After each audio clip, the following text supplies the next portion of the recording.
Kalau aku lihat ya, kenapa kok Toyota tuh nyuntik mati Venturer ataupun Tipe V, itu alasannya biar Zeniknya laku. Bayangin deh kalau kalian ngelihat Toyota ngaktifin lagi atau menghadirkan lagi Venturer terbaru atau tipe V lah minimal gitu ya, aku yakin sih Zenik bakal anjlok penjualannya, anjlok banget. Halo, di video kali ini kita akan bahas tentang otomotif lagi nih. Kita akan coba kulik kenapa sih di bulan ini tuh heboh banget. Jadi di bulan ini tuh heboh banget karena penjualan Innova Reborn G diesel itu meledak ya, melebihi Innova Zenix. Jadi Innova Reborn itu sampai 3000 unit lebih laku di bulan ini, namun untuk Innova Zenix hanya 2000-an. Kenapa sih Innova Reborn yang jadul, yang purba itu bisa mengalahkan Zenix yang sangat modern dan penuh dengan fitur?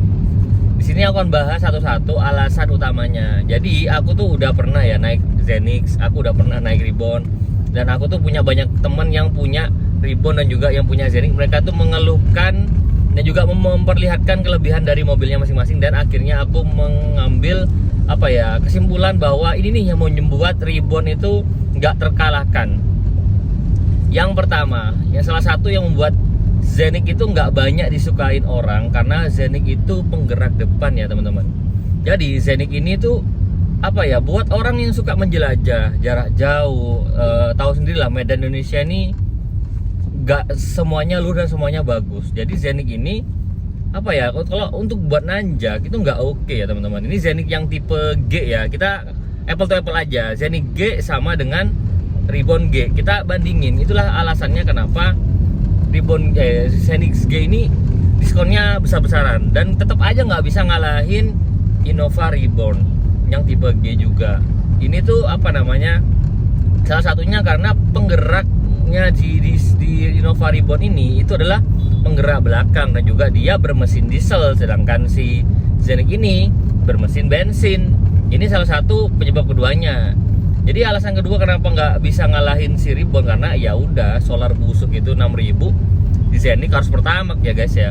Kalau kalian suruh milih dengan konsumsi BBM-nya Zenix 1:10, 1:11, bahkan 1:9, aku sih nggak akan pernah ya beli Zenix ya. Meskipun punya duitnya, itu mending aku tetap beli Reborn, karena kalau aku yang masih rada mikirin bensin karena sering jalan jauh gini ya ribet juga kalau dikit-dikit ngisi, apalagi harus ngisinya pertamax ya, nggak bisa pertalite.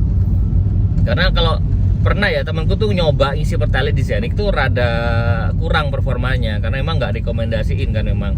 Tapi kalau Innova Reborn kamu isi Dexlite ataupun isi solar biasa pun, dia tuh tetap jalan dan gas, nggak ada penurunan performa yang signifikan.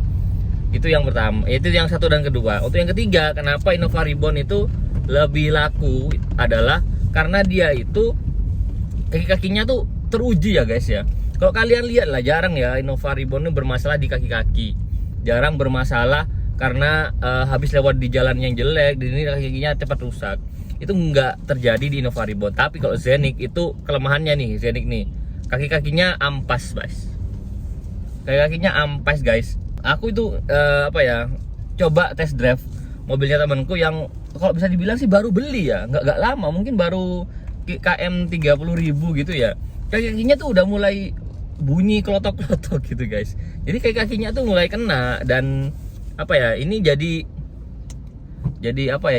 bumerang juga buat Zenix. Kenapa dia nggak bisa ngalahin si Innova diesel? Karena kaki-kakinya si Zenix ini agak lemah ya. Jalan desa atau buat pergi jauh keluar kota atau di dalam kota pun sekalipun, kalau kita pakai Innova Reborn tuh gak ada masalah. Kalau pakai Zenix ini agak mengkhawatirkan di kaki-kakinya.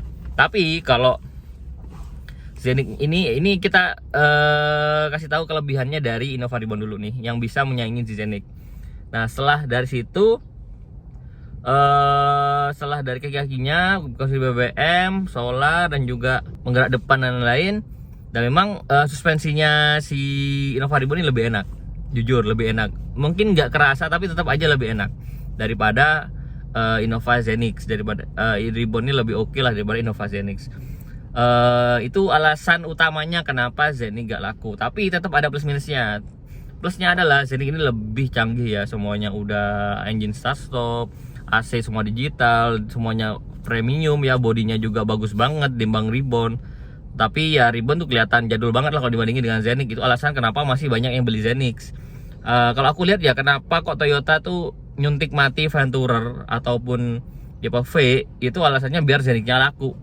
Bayangin deh kalau kalian ngelihat Toyota ngaktifin lagi atau menghadirkan lagi Venturer terbaru atau tipe V lah minimal gitu ya, aku yakin sih Zenix bakal anjlok penjualannya, anjlok banget. Innova itu kan terkenal dieselnya ya. Kalau kalian lihat dengan Zenix sekarang bensin ini kagak kayak kurang gitu.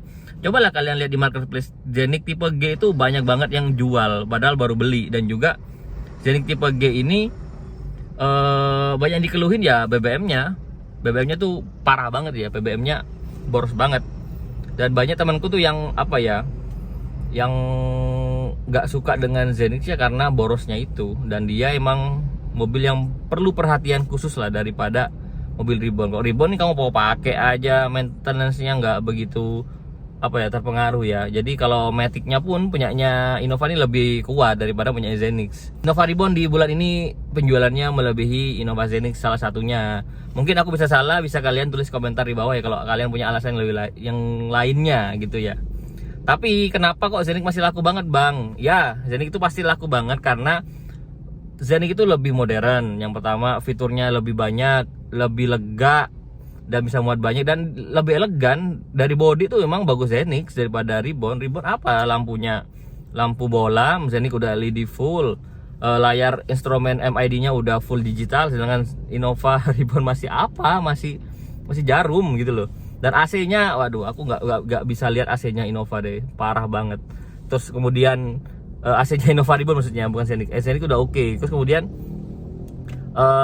dashboardnya, kemudian panel-panel yang lainnya tuh udah modern ya. Tapi kalau punyanya Innova Ribbon masih jadul gitu. Itulah alasan kenapa Zenix lebih laku, karena banyak apa ya, owner atau direktur itu kalau mau jalan antar kota aja tuh pasti milihnya si Zenix karena kan nggak banyak.